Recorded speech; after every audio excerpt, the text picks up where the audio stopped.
Little did they know that John was the one responsible for Emily's disappearance.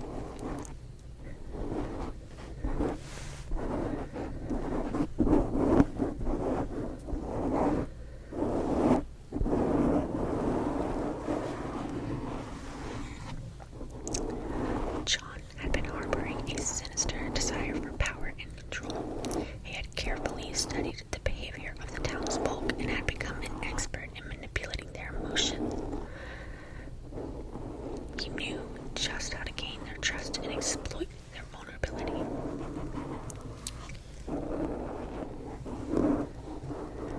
Meanwhile, the search for Emily continued.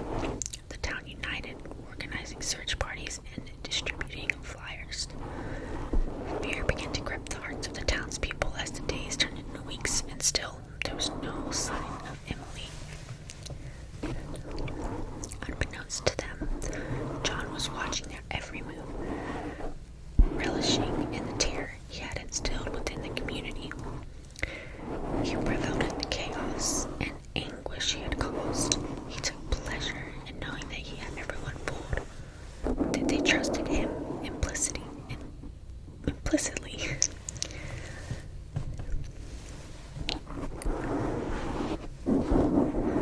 As the search grew desperate, rumors began to circulate. Whispers of suspicion fell upon innocent individuals, tearing the once tight-knit community apart.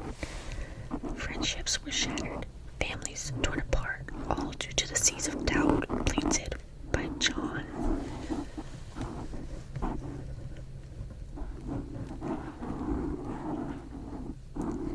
Weeks turned into months, and the town was left in a state of perpetual fear and distrust. The once vibrant and welcoming place had transformed into a living nightmare. The darkness within John had consumed him entirely, and he reveled in the destruction it caused. Finally, one fateful day, the truth came to light.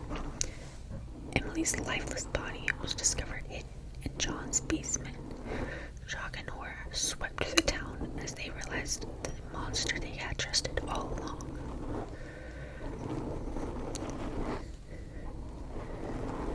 The aftermath of this horrifying revelation left an indelible scar on the town. The once tight-knit community struggled to rebuild, forever haunted by the knowledge of what one person was capable of. They vowed to never forget the lessons learned, to always question the motives of those around them.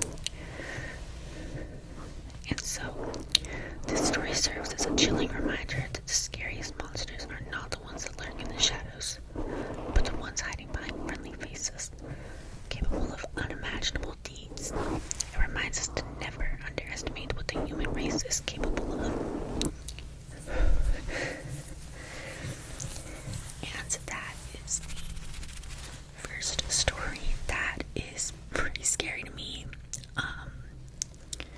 Personally, I have always been, I'm kind of like a horror fanatic.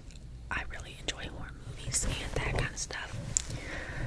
But with that being said, personally, I have always found what the human race is capable of at times to be more scary than ghosts and that sort of thing.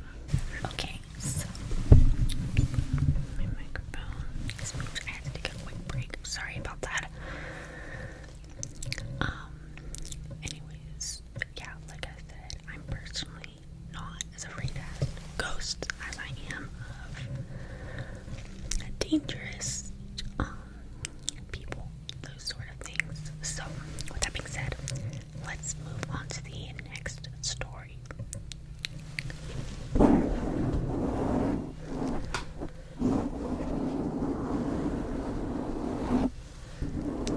In the old, dilapidated house at the end of the street, a family moved in, unaware of the dark history that lay within its walls.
family sought the aid of a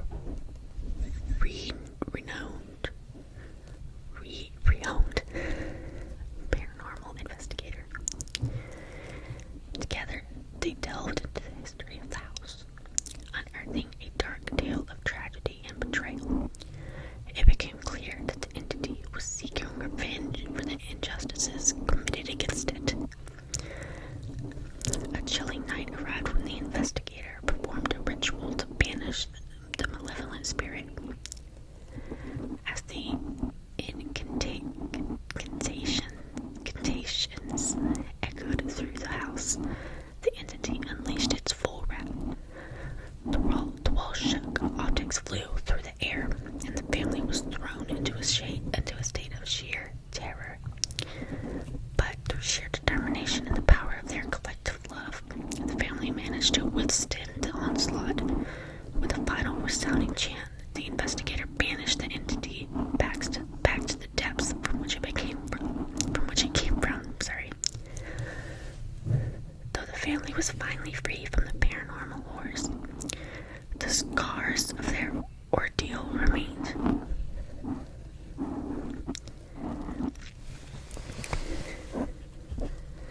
They moved away, leaving behind the haunted house and the memories of that haunted their dreams.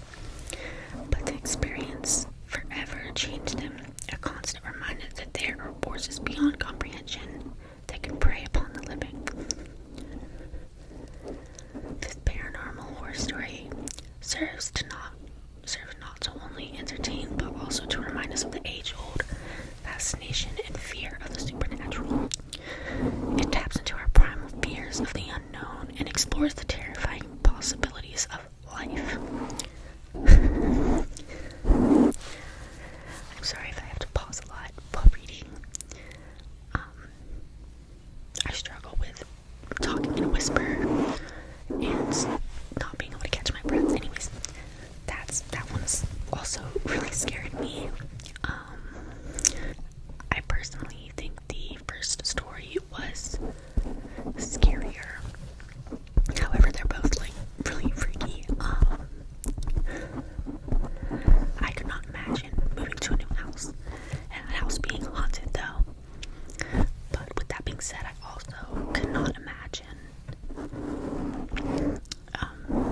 living in like a small town where everybody trusted everybody.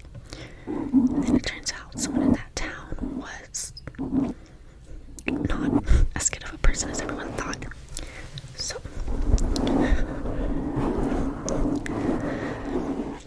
those are the two scary stories that were told today.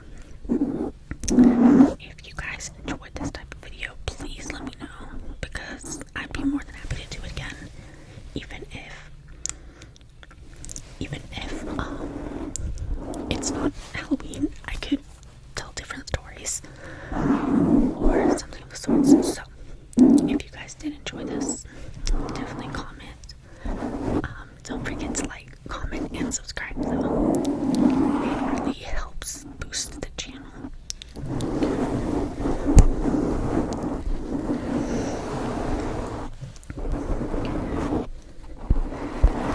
Let me know your guys' thoughts on these two stories.